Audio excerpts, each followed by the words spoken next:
السلام عليكم ورحمة الله وبركاته. أهلا بكم متابعينا الكرام، متابعي قناة جدول كورة. في هذا الفيديو موعد وتوقيت والقنوات الناقلة مباراة الرجاء والمغرب التطواني في إطار مباريات الجولة الثالثة من بطولة كأس التميز. وفي البداية لا تنسى الاشتراك في القناة والإعجاب بالفيديو ليصلك كل جديد. ويحتل فريق النادي القنيطري المركز الأول في جدول ترتيب المجموعة برصيد 4 نقاط، أولمبيك ريبكا في المركز الثاني برصيد 4 نقاط، الرجاء في المركز الثالث برصيد نقطة واحدة، المغرب التطواني في المركز الرابع برصيد نقطة واحدة.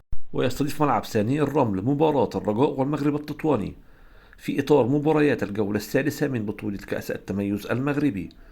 وتنطلق المباراة اليوم الأربعاء 19/2024 عند الساعة 8 بتوقيت المغرب وتونس والجزائر، 10 بتوقيت مصر والسعودية والعراق وقطر. وأما عن القنوات الناقلة مباراة الرجاء والمغرب التطواني، المباراة منقولة على قناة الرياضية المغربية، ويعلق عليها محمد العدالي.